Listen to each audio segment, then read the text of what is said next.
Pues estamos aquí ya sentados ante el micro para hablar un poquito de transporte, hablar un poquito de movilidad y reunirnos con nuestro amigo Rafa Soto de Transporte y Movilidad. ¿Cómo está, Rafa? Muy buenas, pues muy bien. Aquí con ganas de hablar de transporte.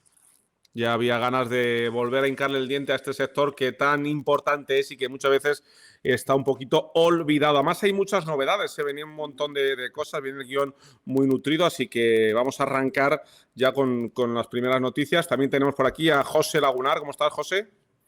Muy buenas, chicos. Pues nada, encantado de hablar de transporte. Además, en esta ocasión no vamos a hablar solo de transporte pesado, sino que vamos a hablar también de furgonetillas de reparto, incluso de grandes desplazamientos, pero esas pequeñas olvidadas dentro del mundo de la logística, hoy también vamos a hablar de ellas.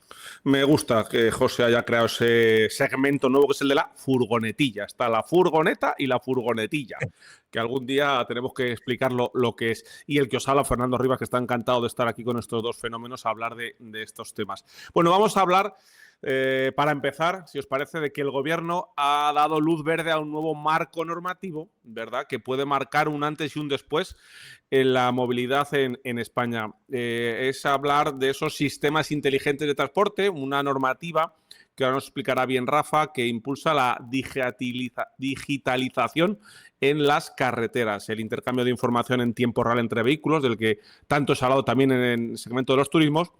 Bueno, pues que sienta las bases esta normativa para una movilidad que esperemos sea más segura, más eficiente y más automatizada. Pero, ¿qué significa realmente para conductores, transportistas, gestores de infraestructuras? ¿Qué cambios vamos a empezar a notar? Bueno, vamos a analizar, Rafa, si te parece, que parece un asunto muy técnico, pero que creo que al final va a afectarnos a todos. Sí, correcto. A ver, yo lo veo una mejora brutal en el sector porque es más control y al final cuando escuchamos que se va a controlar más o incluso la gente ya habla de que se va a sancionar más, ya lo vemos como un problema, pero yo creo que al final lo que estamos haciendo es limpiando el propio sector, es decir, aquellos que no están cumpliendo las leyes pues no caben dentro de nuestro sector y cuantos más controles haya, yo mi punto de vista es que es mejor. Al final la digitalización, lo que está ocurriendo, como es lógico, y con todos los sistemas inteligentes que tenemos en los vehículos, en las carreteras, etcétera, pues lo que se está consiguiendo es que los controles sean más sencillos. Y al final yo creo que uno de los puntos fuertes es menos pérdidas de tiempo. Lo que pasa que, al igual que antes una pareja de agentes de tráfico podía controlar, vamos a poner, 3 vehículos cada hora, pues ahora van a ser unas cámaras que automáticamente detectan la matrícula del vehículo y automáticamente consultan con transporte si tiene autorización, consultan con tráfico si tiene seguro, consultan absolutamente todo y en el momento que haya una infracción, pues detectan, avisan a los agentes de la Guardia Civil para que paren ese vehículo o incluso si no hace falta pararle, pues le llegará la sanción directamente a casa. Yo creo que va a haber más sanciones. Pero repito, eso no lo tenemos que ver como algo negativo. Yo creo que al final lo importante es que las normas que hay las cumplamos y lo que tenemos que hacer es todos jugar con las mismas cartas, no jugar con diferentes barajas al mismo juego. Entiendo, Rafa, que esto es como cualquier herramienta, ¿no?, que depende cómo se utilice, podrá ir por el bien del sector o podrán empezar las voces a reclamar que se está utilizando con fin recaudatorio, por ejemplo. Sí, a ver, esas voces siempre las va a haber y ese fin recaudatorio prácticamente siempre también va a existir. Y hay una de las cosas que muchas veces en estas entrevistas, en estas charlas hemos dicho, y una de las cosas que la gente que no está relacionada con el transporte debe saber, que las sanciones en el mundo del transporte por carretera son sanciones muy serias. Aquí no estamos hablando de 100 euros o 200 euros, aquí estamos hablando de sanciones de hasta 6.000 euros e incluso por reincidencia hay algunas sanciones que pueden llegar a 18.000 o a 30.000 euros. Una sanción muy pequeña, para que se haga una idea a la gente, pues sobrepasar la conducción 10 minutos, la conducción máxima diaria. Bueno, hay veces que no sancionan, pero si quieren a partir de 1 minuto hasta 1 hora pueden sancionar con hasta 400 euros. Suelen poner 100 euros, pero podrían sancionar con hasta 400 euros. Y todas las sanciones de transporte se pagan. No hay ninguna sanción de transporte que no se paga, porque si no pagas la sanción, automáticamente te quitan la tarjeta de transporte. Es decir, aquí por mucho que hagas recursos, etcétera, por supuesto que si algo está mal sancionado, se va a retirar esa sanción si lo alegas bien, pero al final, en el momento del visado, que es lo que yo llamo las ITVs de las tarjetas de transporte, cada 2 años nos revisan toda la documentación y si ven que hay pendiente alguna sanción que no está pagada y no se ha presentado recurso, automáticamente te retiran la autorización de transporte. Por lo tanto, el Ministerio de Transportes y Hacienda, que somos un gran cliente suyo, pues sabe perfectamente que las sanciones de transporte son una mina. Entiendo que esto no implica que los vehículos tengan que ser más modernos o tener algún sistema, ¿no? Es toda una infraestructura de vigilancia con matrícula o que el parque móvil no sea el más moderno pueda afectar.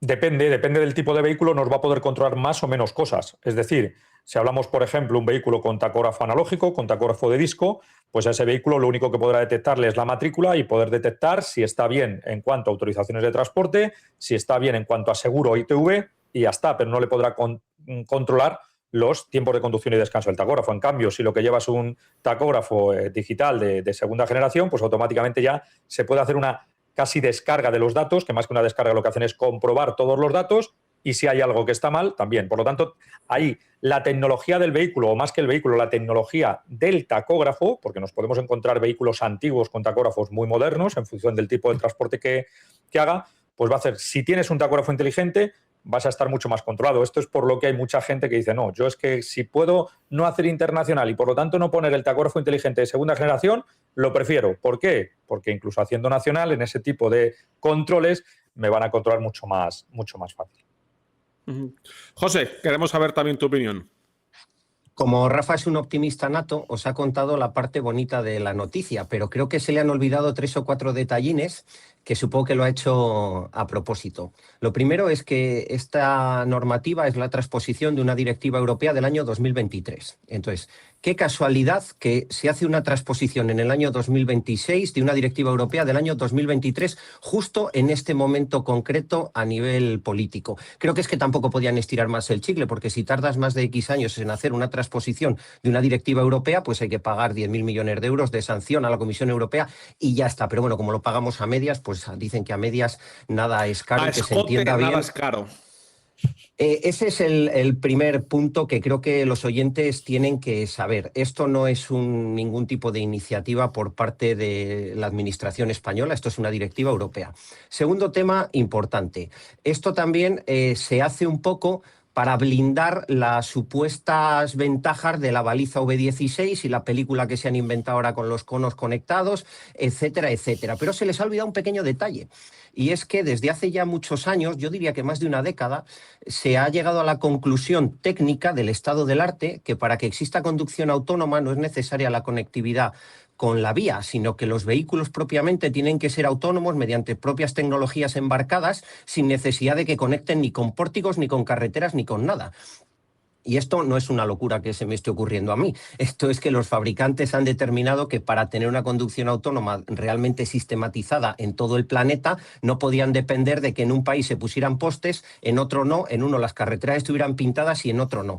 Con lo cual, toda la parte esta de seguridad que nos quieren vender con esta directiva, bueno, pues yo la cojo bastante con pinzas. Y luego me hace bastante gracia porque esta directiva también se supone que es para dar un poquito de seguridad jurídica a la protección de datos y al flujo de la información telemática cada vez que hay una avería, cada vez que hay una incidencia. Pero claro, venimos del desastre de la V16, en la cual ni siquiera los avisos van directamente a servidores públicos que estén perfectamente blindados y que tengan una ciberseguridad adecuada. Con lo cual, a mí me parece más todo esto un brindis al sol, que por supuesto todo lo que ha dicho Rafa, ojalá se cumpla y funcione, pero me parece más que han lanzado esta normativa un poco porque les venía bien que hablemos de ella, que porque realmente vaya a impactar en la seguridad de los ciudadanos y en la logística, como ya bien ha dicho Rafa, pues podría impactar de forma positiva, pero ojo, eso es si la ejecutan bien.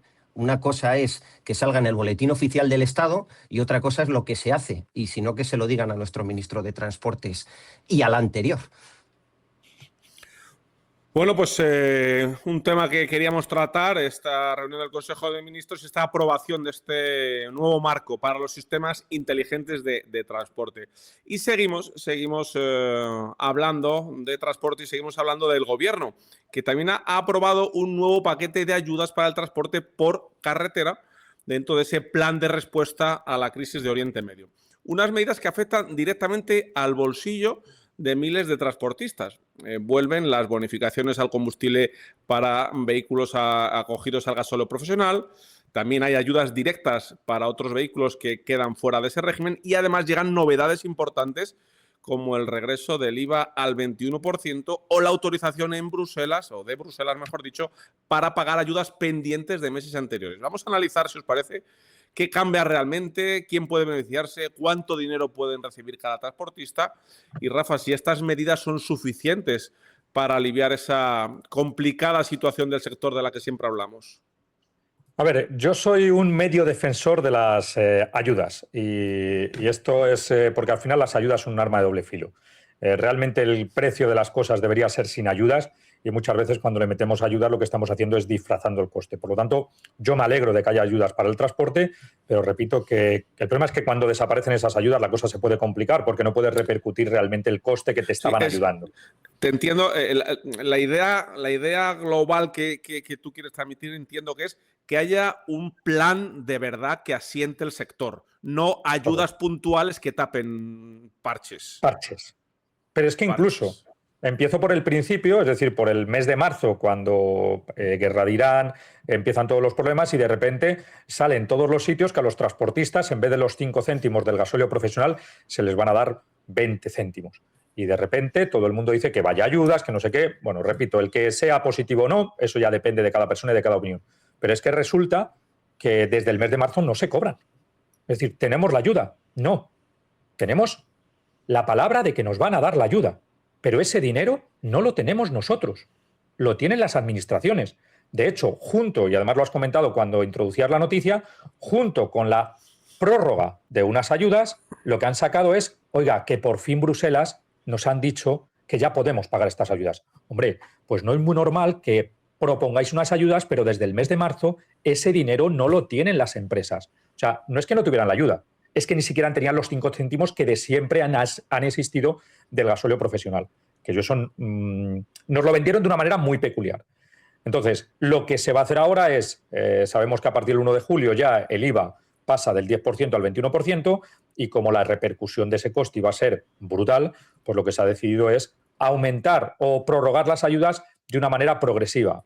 Miro el documento para no equivocarme. En julio del 2026 la ayuda van a ser 10 céntimos de euro por litro, mes de agosto 15 céntimos de euro por litro y septiembre 20 céntimos de euro por litro. Cuidado, porque no son del todo fiables esos datos, porque va a depender de la evolución del precio del gasóleo. Es decir, esas ayudas están condicionadas a que el precio del gasóleo esté en determinados tramos. Si el tramo baja o sube, eso puede variar, pero más o menos lo que se va a intentar es que de aquí al mes de octubre pues no notemos esa subida del 11%, de pasar el IVA del 10% al 21%, pues que no la notemos tanto. Es decir, como siempre digo, y a mí en esto es lo que no me gustan las ayudas, estamos enmascarando cosas y poniendo parches a las cosas. Lo ideal es que el plan de ayudas o un plan de reconstrucción, un plan, sea un plan, no un parche tras parche, tras parche, tras parche. José, nos suena eso de las ayudas que se dicen que van a llegar, plan de Autoplus, que desde enero está vigente y todavía no, o está a punto de llegar al BOE, estamos en julio y nadie ha cobrado nada.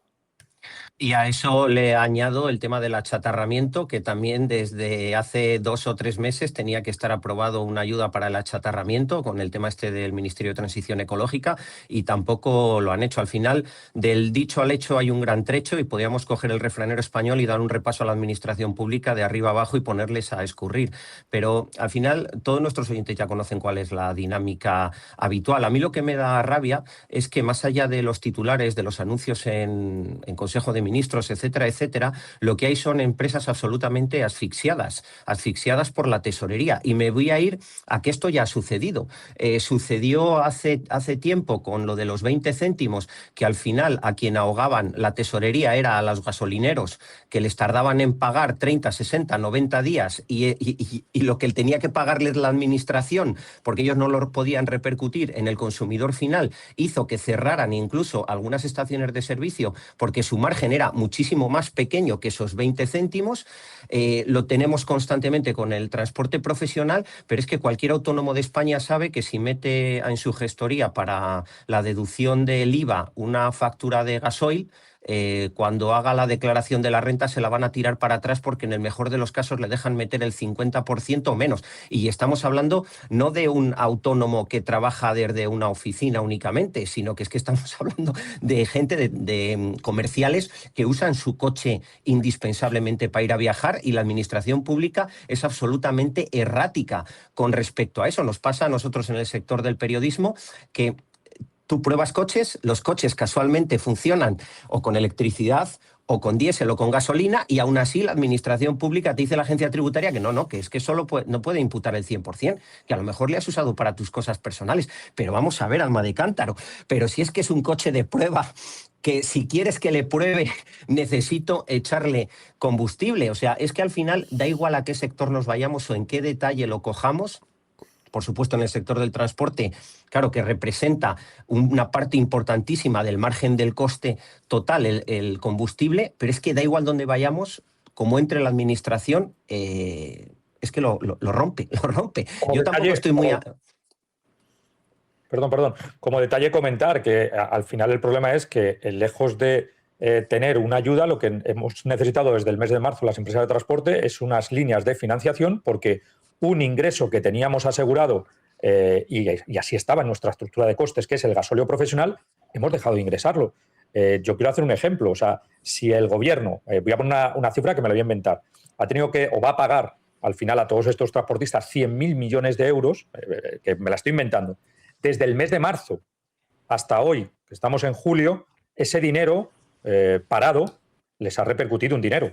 Y en cambio, las empresas de transporte, ese dinero que no han podido ingresar a través de esa línea, lo han tenido que financiarse de otra manera, han tenido que pedir dinero. Tenemos que tener en cuenta que actualmente, más o menos, un dinero depositado puede generar a partir del 2%, y un dinero solicitado te lo pueden cobrar pues a partir del 3% en la mejor de las condiciones, y he dicho la mejorísima, pero lo normal es 4, 5, 6%.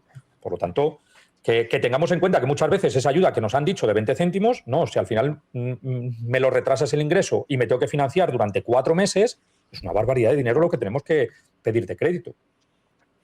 También hay un paquete de ayudas directas, ¿no, Rafa? Sí, pero eso es para los que no tienen gasóleo profesional. Es decir, eso solo sería para aquellas empresas que realmente su actividad no es el transporte y por lo tanto no tienen gasóleo profesional, pero tienen un vehículo pesado o un vehículo ligero de las condiciones que sean, y entonces no se le acredita, no se le puede dar el gasóleo profesional y se le da una ayuda directa, que ahora mismo no recuerdo el importe, pero es una ayuda directa por propiedad de ese vehículo. Pues es para vehículos GLP, GNC o GNL 1.350 euros, para camiones de menos de 7,5 toneladas 499 euros, y para furgonetas, y esperemos que furgonetillas también, José, 225 euros. Esas son las ayudas. Lo que me llama la atención, José, no sé si no lo vamos a creer, es que hay un plazo para la solicitud de ayudas, hasta ahí todo bien, pero también habla del pago de ayudas a partir del 30 de octubre. Claro, a partir queda abierto el abanico. Y ponen año, porque pueden decir el 30 de octubre, pero dentro de 2 décadas. Claro, eso no lo pone. A ver, más allá del cachondeo, es que nos lo tenemos que tomar un poco a risa, porque es reír por no llorar, pero estoy seguro que al otro lado de YouTube o al otro lado del podcast habrá algún empresario que realmente esté muy apretado a nivel de tesorería por todas estas cosas. Entonces, que entienda que nos reímos por no llorar, no porque no entendamos realmente esa situación de falta de tesorería. Y yo quería preguntar a Rafa, porque el otro día en una presentación de Renault nos decían que a nivel de turismos, el grupo Renault, Dacia y Renault, el tema del GLP tenían más o menos el 99% de la cuota de mercado en España. No sé, a nivel de transporte, si hay muchos camiones, hay pocos, y porque nos hablaban de mucha estabilidad en el precio, que sí que había subido un poco el precio, pero no era tan disparatado el porcentaje de aumento con respecto al gasoil y la gasolina. No sé si, por ejemplo, esas empresas que decidieron en un momento determinado optar por esas tecnologías han estado más blindadas a estas fluctuaciones del precio del combustible. No mucho. Al final, las empresas que decidieron hacer ese tipo de inversiones, no te voy a decir que son pruebas, pero casi. Es decir, es un porcentaje muy residual cuando hablamos de vehículo pesado. Otra cosa es que estamos hablando de vehículo ligero, comercial, de 2.500, 3.500 kilos. Incluso hay algo hasta 7.500 kilos en reparto local, etcétera. Pero realmente transporte que yo más conozco, del que más hablo, que es transporte pesado, tráiler o gran vehículo, ahí el tema de combustibles alternativos es algo muy residual. Estamos todos esperando el hidrógeno, pero yo no sé para cuándo ni en qué condiciones, pero es verdad que hay algo, sí, algo de GLP, eléctrico hay pruebas, o sea, realmente todavía no está implantado y es verdad que va a un ritmo demasiado lento si miramos la utilización de los turismos o la evolución del turismo en vehículo eléctrico. En vehículo pesado está todo muy parado. Hay que recordar que creo que Tesla Track, la idea que tenía era implantarlo en Europa en el año 2024.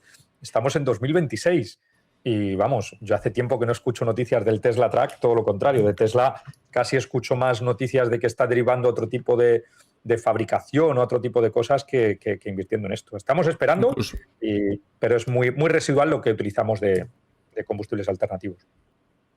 Bueno, y también ya por cerrar esa recuperación, ¿no? Dejarlo todo hablado del IVA del 10 al 21%, que ya lo hemos comentado. Correcto. Sí, eso ya no cambia. Hasta el 1 de julio, hasta el 30 de junio hemos tenido el IVA rebajado al 10% y a partir del 1 de julio pues ese IVA pasa al 21%, que repito, de hecho estábamos las semanas anteriores esperando o pensando que iba a haber un cambio, pues que de un día para otro íbamos a notar una subida de 5 o 10 céntimos y con esa aprobación del gobierno en los últimos días, pues lo que ha hecho ha sido eso, ha sido frenar o acolchar ese impacto, por lo tanto ya no se comenta tanto, ahora vamos a la gasolinera, está en torno a 1,60 el diésel, en torno, hay en sitios 1,59, 1,62, 1,63 y ya nos parece un precio casi barato, así que iremos viendo la evolución. Sí, pero este punto es importante porque afecta ya no solo al profesional, sino al usuario de a pie y es importante que, de hecho, quien nos esté viendo en YouTube, estamos viendo una gráfica de la Confederación Española de Empresarios de Estaciones de Servicio que nos las pasan todos los lunes con la estimación del precio real, que como bien dice Rafa, hay precios más altos y precios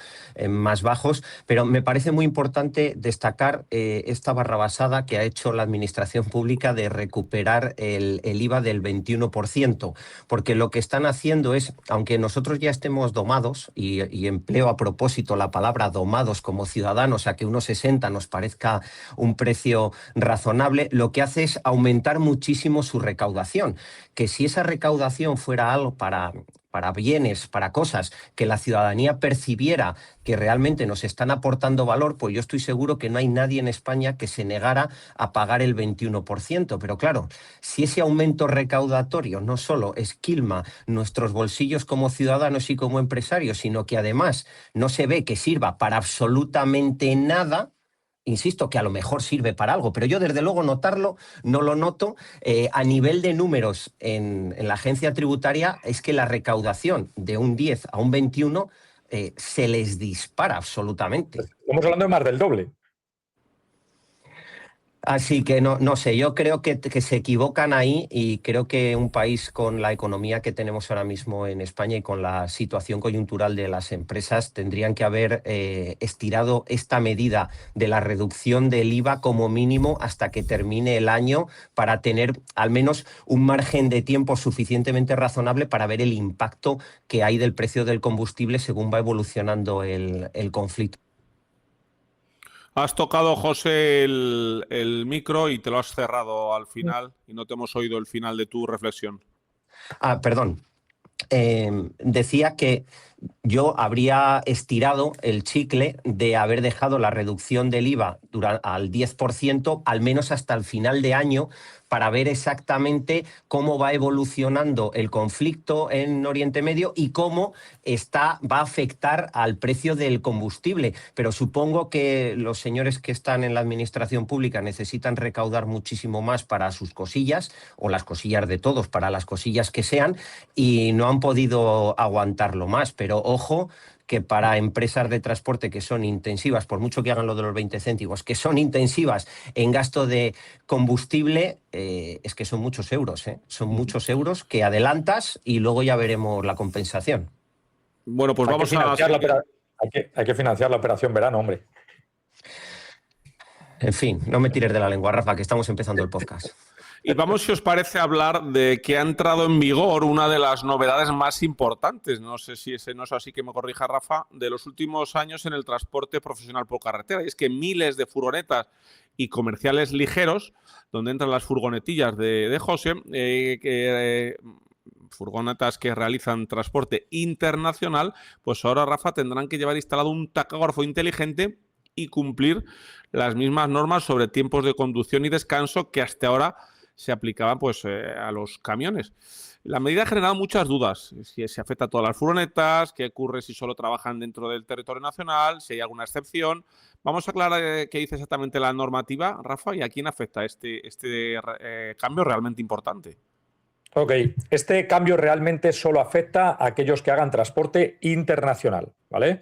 Si tú con una furgoneta de hasta 3.500 kilos o un conjunto de vehículos hasta 3.500 kilos de masa motorizada solo y exclusivamente haces transporte nacional, no te afecta absolutamente nada.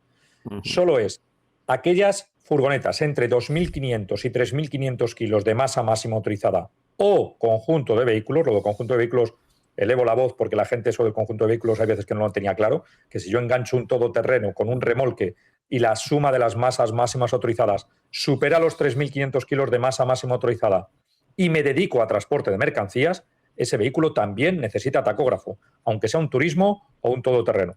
Repito, vehículos o conjunto de vehículos entre 2.500 y 3.500 kilos. Bueno, pues esos vehículos que hasta ahora nunca necesitaban tacógrafo, a partir del 1 de julio, si cruzan una frontera, necesitan tacógrafo inteligente de segunda generación, con todo lo que afecta.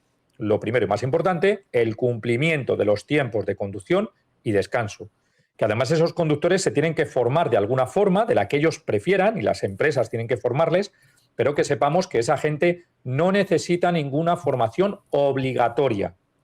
Porque ya estoy escuchando a gente que ahora se está quejando porque no les obligan a tener el CAP. Es decir, cuando obligaron en el 2008 a todos los conductores de camión a tener el CAP, la gente se quejaba porque era un sacadineros y por qué teníamos que sacar el CAP.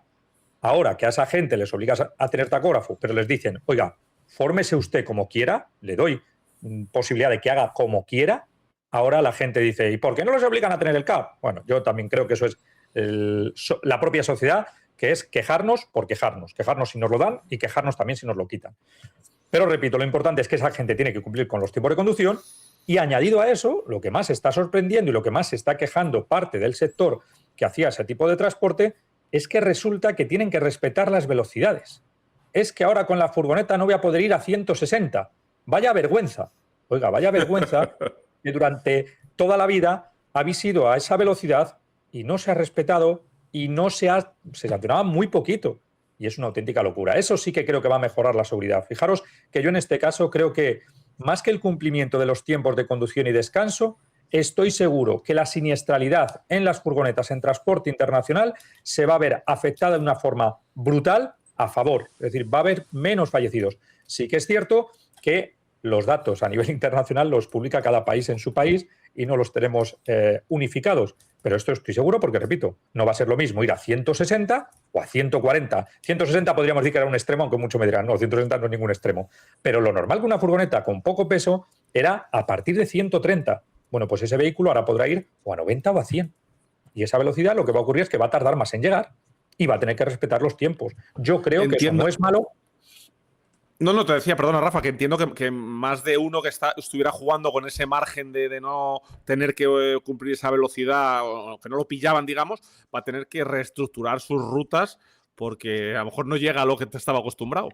O reestructurar o dejar de hacerlo o ya empezar a buscar trampas. Y voy a explicaros una de las primeras trampas que ya están buscando. Pero reestructurar, hay mucha gente, correcto, hay mucha gente que ya está dejando de hacer transporte internacional. Y aprovecho para decir, porque a colación de esto que ha ocurrido el 1 de julio del 2026, resulta que ha habido gente con furgoneta que me ha llamado para preguntarme que cómo era esto, etcétera, y cuando le he dicho que si tenía licencia comunitaria, porque para hacer transporte internacional con vehículo ligero, desde mayo del 2024 es obligatorio tener título de transportista y licencia comunitaria, me dicen, ¿cómo que licencia comunitaria y cómo que título de transportista?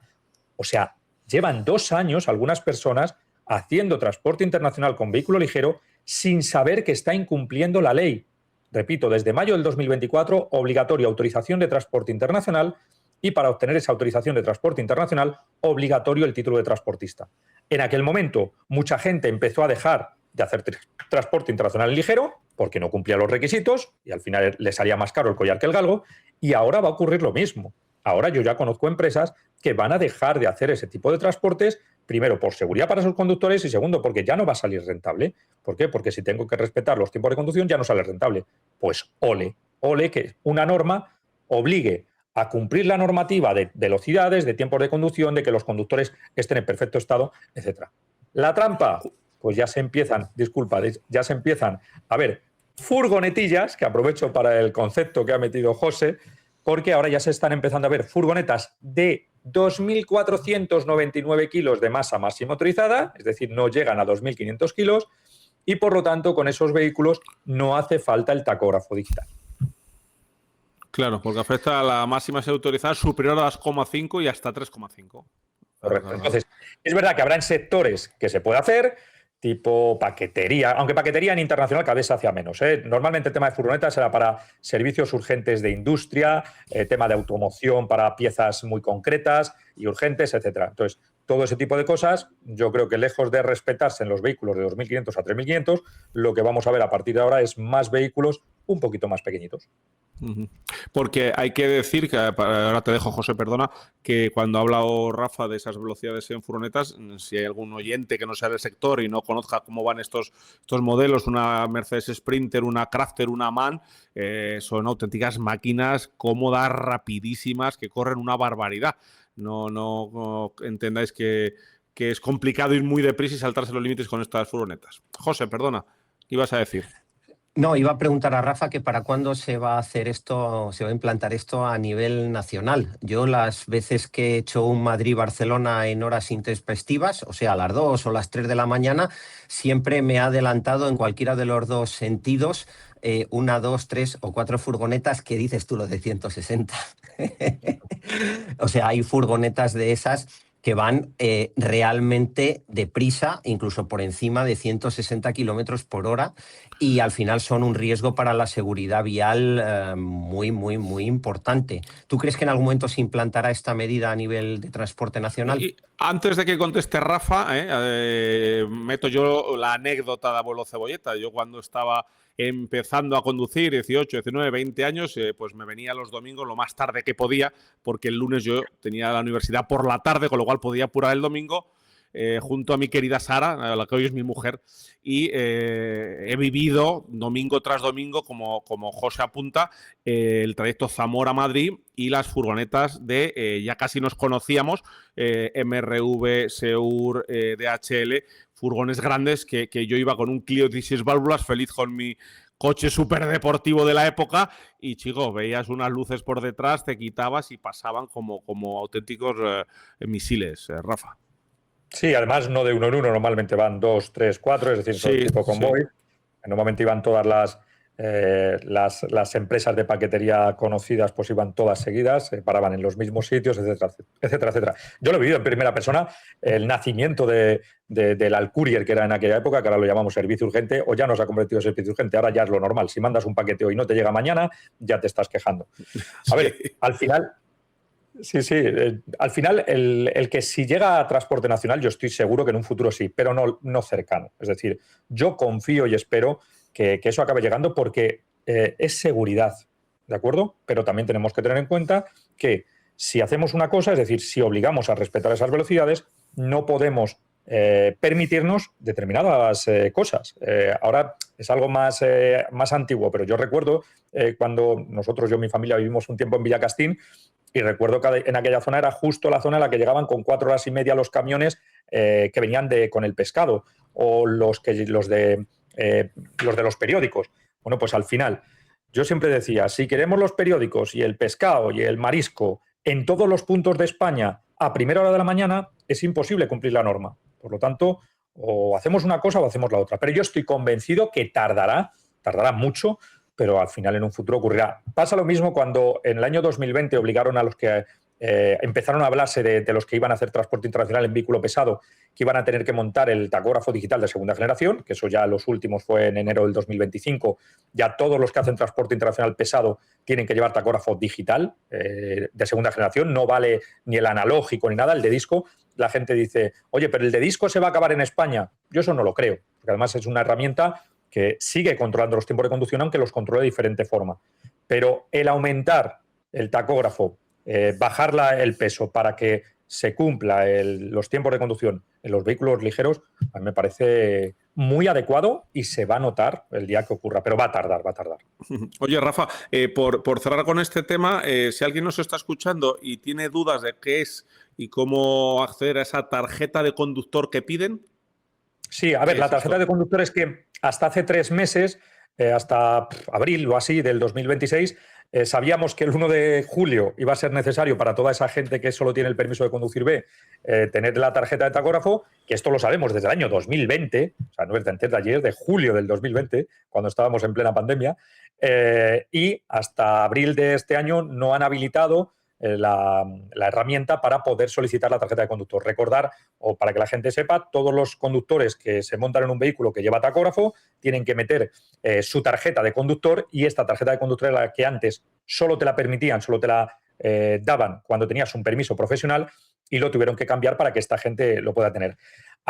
Dentro de la página web del Ministerio de Transportes han habilitado una zona donde se ven preguntas y respuestas sobre esto.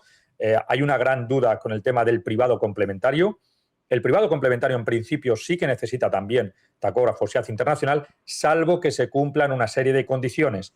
Recalco esto porque esa excepción no se ha modificado, sigue estando exactamente igual.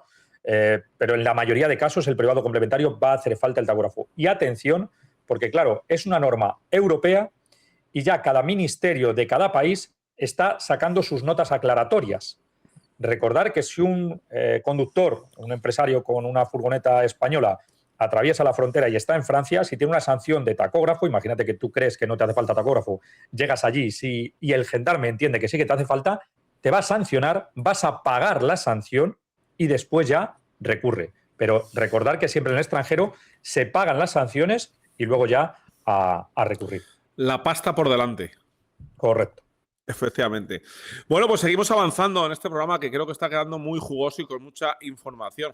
Rafa, el próximo 5 de octubre llega otro cambio para el transporte, que es el DECA, el Documento Electrónico de Control Administrativo. Esto pasará a ser obligatorio. Se trata de la digitalización del documento de control que hasta ahora muchas empresas pues gestionaban de otras formas, ¿no? Ahora nos dirá Rafa cómo. Y supone un cambio profundo en la manera de documentar, ¿no?, cada transporte, aunque siguen habiendo dudas y por eso hacemos estos programas con Rafa. ¿Quién tiene que generarlo? ¿Qué datos debe contener? ¿Si sustituye a la carta de porte? ¿Cómo lo va a tener que llevar físicamente el conductor? ¿O si se tiene que someter a una inspección en carretera? Vamos, si te parece, a resolver estas cuestiones para entender cómo va a afectar esta nueva obligación en el día a día de transportistas, de cargadores o de operadores logísticos. De todos los que intervienen en la cadena logística. Al final afecta absolutamente a todos. Lo que hay que decir es que hay mucha gente que la primera duda que tiene es, oye, pero yo tengo que hacer el documento de control de envíos. No ha cambiado quién tiene que hacerlo y cómo tiene que hacerlo y las excepciones. Eso no ha cambiado. Lo que ha cambiado es la forma de documentarlo. Es decir, antes se podía hacer en papel y a partir del 5 de octubre obligatoriamente tiene que ir en digital. En digital no quiere decir una foto o un documento escaneado. No, en digital quiere decir que tiene que ir bajo un software y, por lo tanto, lo que se le va a entregar muchas veces al conductor o incluso a los agentes es un código QR y ellos leen el código QR y automáticamente se pueden descargar todo el documento. Lo primero que quiero aclarar es que hay una diferencia entre el documento de control de envíos, el documento administrativo, que es del que estamos hablando, y la carta de porte. Pero son unas diferencias tan sutiles que la gente entienda que en el mundo del transporte solemos hablar de carta de porte cuando nos estamos refiriendo al documento de control de envíos o el documento administrativo, ¿vale? La carta de porte es el contrato, ¿de acuerdo? Y el contrato legalmente o, sí, por ley, no es obligatorio, salvo en determinadas situaciones, hacerlo por escrito.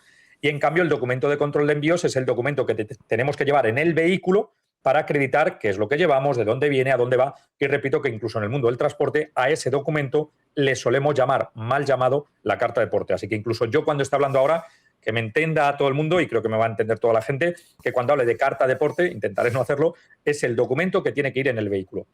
Ese documento, lo más importante, vuelvo a recalcar, que no cambia quién lo tiene que expedir y cuándo. Porque hay gente que dice, oye, yo hago paquetería. Bueno, pues si haces paquetería en determinadas condiciones, es decir, que esa paquetería se pueda manipular con la herramienta que lleve el conductor, es decir, el de cualquier empresa de mensajería que llegue a mi casa a bajarme la mercancía. Ellos no llevan un documento de control de envíos, ellos llevan el control de su mercancía a través de albaranes, ¿vale? Eso no ha cambiado y sigue estando exactamente igual. ¿Privado complementario? ¿Hace falta el documento de control administrativo? No. No, el privado complementario lo que necesita es acreditar en todo momento en carretera que la mercancía que lleva en el vehículo pertenece a la misma empresa propietaria del vehículo y el conductor pertenece también a la misma empresa. Es decir, acreditar que todo es de la misma empresa. Y ellos llevan pues facturas o documentación o lo que sea.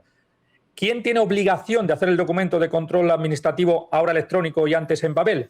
El mismo que antes. Y atención a esto, el responsable de hacerlo es el cargador. Pero aquí nos encontramos con un problema. El responsable de hacerlo es el cargador, pero si no lo hace el cargador, la sanción va para el cargador y el transportista. Por lo tanto, ahí nos encontramos con un problema, y aquí habitualmente lo que va a ocurrir a partir del 5 de octubre es que los cargadores habituales, es decir, los cargadores, las empresas que habitualmente estén entregando mercancía a transportistas, el documento de control que antes hacían en papel se lo van a entregar en digital. Y eso al transportista no le va a afectar. Pero todos sabemos en el mundo del transporte que a veces el transportista llega a un sitio a cargar y el sitio donde va a cargar no tiene ni idea de lo que es un documento de control y una carta de porte. Simplemente yo he llamado a una empresa de transporte para que me lleve una mercancía. Y ese es el cargador, porque es quien me ha contratado. Pero esa empresa no tiene ni idea de cómo funciona el mundo del transporte.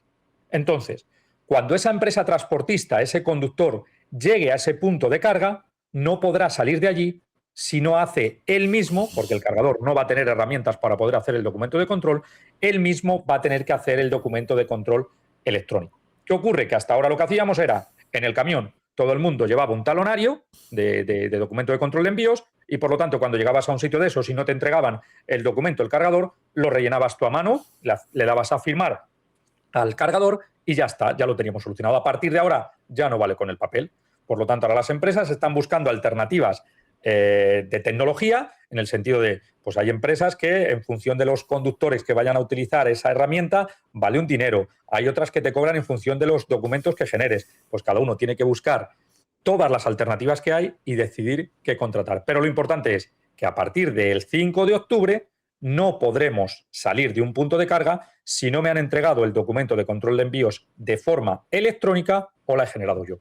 Por lo tanto, a partir de ahí es más un problema para las empresas de transporte que carguen habitualmente con cargadores no habituales. Yo es donde veo ahí el mayor problema. Sí, porque si no ya tienes un histórico, ¿no?, de realizarlo y vas generando, que además he visto en el documento que debe estar guardado durante un año incluso para cualquier tipo de inspección. Correcto, actualmente. Por eso digo que lo que es lo único que ha cambiado es la forma de almacenarlo o llevarlo en el vehículo, pero hasta ahora la normativa del documento de control de envíos obligaba a las empresas de transporte y a los cargadores y a todos los intervinientes a guardar durante un año en papel o como quisieran hasta ahora ese documento. A partir de ahora no, a partir de ahora ese repositorio tiene que estar alojado en una nube o un servidor donde queramos, pero tiene que ser digital. Y además, como curiosidad, decir que a la gente, porque va a haber empresas que el conductor en el vehículo no lleve en el móvil o en la tablet todo el documento en PDF, sino que va a llevar solo un código QR y simplemente si le paran los agentes, él le enseña el código QR, los agentes lo leen y los agentes incluso le pueden decir a la marcha T que nosotros ya este documento le tenemos habilitado para verlo durante 7 días y, por lo tanto, si nos hace falta algo, ya avisaremos a la empresa. Pero, repito, es un cambio tecnológico más que un cambio legislativo. Es el cambio de proceder. José, vamos a rematar con el tema del eclipse que va a afectar a la conducción. Tenías un tema que te tenías que ir. ¿Rematas con nosotros o quieres despedirte? No, remato, tranquilo, con vosotros. De momento tengo margen. Venga, pues vamos a rematar hablando de astronomía. Hablando de astronomía, porque el próximo 12 de agosto va a ser una fecha histórica para eso, para la astronomía, pero también para la movilidad, ¿no? Para el transporte. Ese eclipse total de Sol, el primero visible desde la península en más de un siglo, que atraerá a cientos de miles de personas hacia zonas donde se va a poder observar en mejores condiciones. Por decirlo así de manera muy rápida, la zona noroeste es una de las más que mejor se va a poder ver. Se va a ir trasladando desde La Coruña, bajando por León, en función de la hora, pero la zona noroeste de España. Ante esta previsión, la DGT, ya siempre muy preparada, ¿verdad, José?, ha diseñado una operación Eclipse, con medidas especiales de tráfico, información en tiempo real y coordinación entre administraciones para evitar lo que ellos creen que pudiera ser un colapso en las carreteras. Bueno, José, Rafa, ¿qué tiene preparado tráfico y cómo va a afectar a quienes quieran desplazarse ese día? Ayudarnos a conocer todos los detalles. Es que no sé si morderme la lengua o dar paso a José. José, yo creo que habla tú y luego ya cuento yo. José se ha quedado para hablar. No, para nada. Vamos a ver. Al final es una operación Eclipse, evidentemente. Creo que el nombre es muy adecuado porque va a eclipsar otra serie de carencias que tenemos muchísimo más importantes que durante unos minutos suceda un evento astrológico. O sea, que es una operación Eclipse, pero no solar. Eclipse de noticias que no interesan que se sepan, ¿no? Sí, es mi humilde opinión y creo que no hay otra cabida. O sea, por supuesto que habrá gente que vaya por la carretera y de repente pare porque llega el eclipse, pero el 99,9% de las personas normales y racionales, cuando paran en la carretera es porque revientan una rueda, porque tenemos las carreteras en el peor estado de mantenimiento, porque no han hecho una revisión adecuada del coche y se les ha quedado tirados. Pero me parece muy fuerte que la administración pública prevea que la gente de repente va a colapsar las carreteras porque hay un eclipse. O sea, a mí, llámame ingenuo y seguro que me equivoco y cuando llegue el día 12 de agosto se montará la de San Quintín y me comeré mis palabras.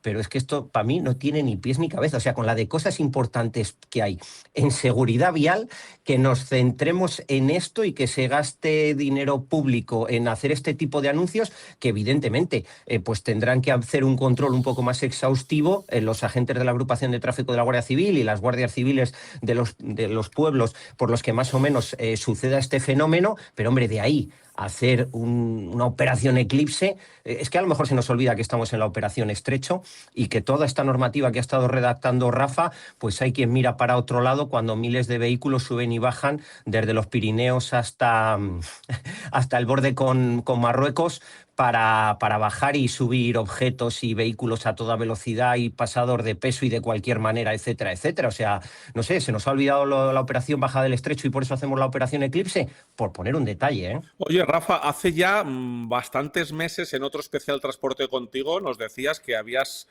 tenido que irte al BOE porque habías visto esto del eclipse y te parecía un poco que era una coña. Tuviste que comprobarlo. Sí. Enero del 2026 salieron las restricciones a la circulación y yo ya detecté algo raro, pero no le di más importancia porque era agosto lo que ponía. Digo, bueno, ya. Y luego ya a finales de febrero hicieron una modificación de esas restricciones porque no habían metido a una de las comunidades autónomas. Es decir, habían limitado al 80% de España, han dejado fuera a Canarias y Ceuta y Melilla y Andalucía. Creo que Andalucía no afecta, salvo que afecte a la zona de Almería, creo que no. Pero se les había olvidado meter, pues no sé si había sido Galicia. Y a partir de ahí ya empecé a moverlo y empecé a preguntar un poco y a interesarme. Bueno, pues resulta que lo que ha decidido la DGT es que el día 12 de agosto, como bien dice José, prevén que de repente en un momento dado parezca esto, no sé qué película de ciencia ficción y nos pongamos todos a mirar al sol a hacernos daño en las retinas, bueno, en los ojos, no sé en qué nos haremos daño, porque hay que mirar al eclipse con unas herramientas adecuadas. Y entonces, ¿qué es lo que debemos hacer? Hombre, pues apartemos a los camiones de las carreteras, que son los verdaderos protagonistas de todos los accidentes, de todas las retenciones, de todos los problemas que tenemos en el tráfico. Por lo tanto, miércoles 12 de agosto, fin de semana anterior, operación verano, fin de semana posterior, 15 de agosto, operación salida, retorno más puente. Bueno, pues ese miércoles vamos a parar también todos los vehículos. Pero, por favor, que la cervecita nos llegue fresquita al chiringuito. Es decir, nos van a permitir trabajar esa semana, que habrá mucha gente que esté de vacaciones, como es lógico, pero nos van a permitir trabajar esa semana lunes y martes y jueves, porque el viernes a partir de las 3 muchas carreteras restringidas.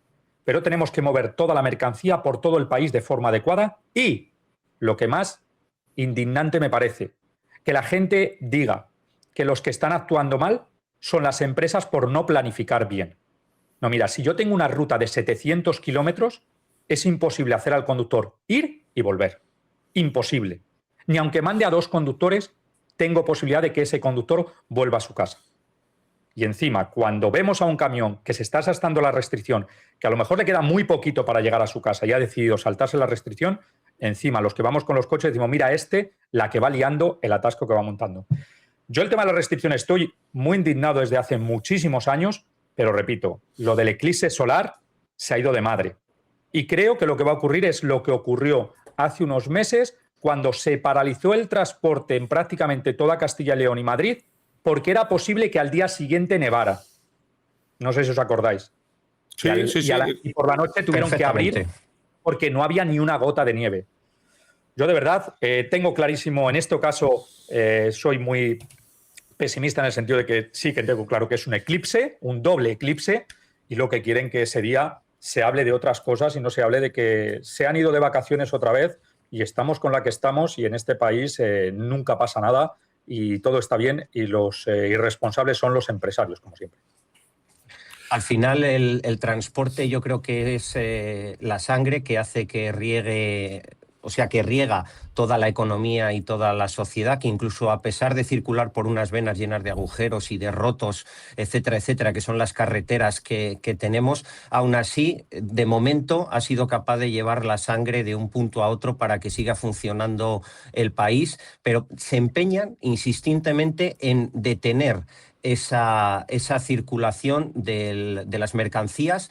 Y es que yo creo que no son conscientes de que, vale, sí, vivimos en una sociedad con doble moral y que cuando me interesa soy happy Frauel y cuando no, no, y ya está. Pero yo creo que las administraciones públicas no son conscientes de que parar ese día en concreto, el día 12 de agosto, el transporte pesado puede significar que cosas importantes no lleguen donde tienen que llegar. Y cuando digo cosas importantes, no me refiero única y exclusivamente a hacer abastecimiento de alimentos, abastecimiento a hospitales, abastecimiento de cervecita. No, es que lo más importante son las personas.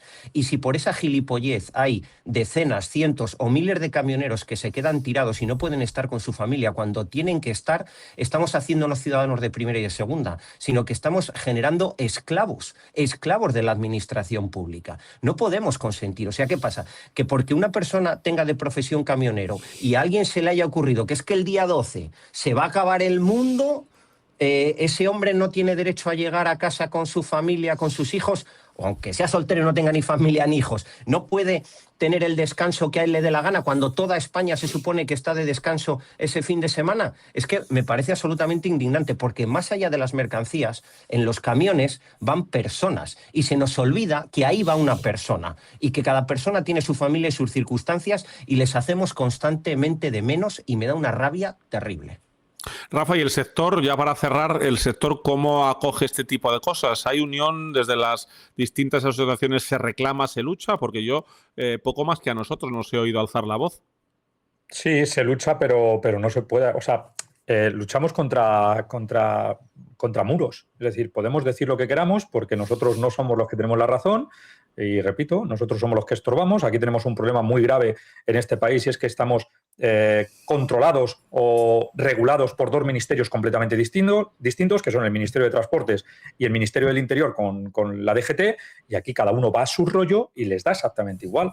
Entonces, repito, aquí lo importante no es que lleguen las cosas, sino es que la gente no se queje de que hay un atasco más grande de lo habitual. Entonces es mejor aparcar a los camiones, pero aparcar a los camiones, repito, es que aparcamos a las personas y es lo que a mí me indigna y lo llevo muy mal, la verdad. Bueno, pues lo hemos contado y queríamos que quedara todo esto bien clarito y que nadie se olvide de que estamos aquí para apoyar este sector. Así que muchísimas gracias, Rafa Soto, Transporte y Movilidad, por ayudarnos a entender todas estas novedades desde el punto de vista que tú nos das del transporte profesional. Pues nada, muchas gracias a vosotros. Espero que tengamos un buen verano. Pasaremos lista a la vuelta del verano. Y gracias también a nuestro compañero José Lagunar por aportar siempre su visión sobre la seguridad vial y las implicaciones que tendrán todas estas medidas, José. Y bueno, muchísimas gracias a todos los oyentes que están ahí día tras día escuchándonos hablar de transporte y escuchándonos hablar de automoción y de movilidad. Pues muchas gracias a todos vosotros, por supuesto, por acompañarnos un día más. Os habló Fernando Rivas. Nos escuchamos muy pronto, ya sabéis, en un nuevo episodio de Auto FM de la mano de transporte y movilidad. Un fuerte abrazo y, como dice Rafa, buena ruta.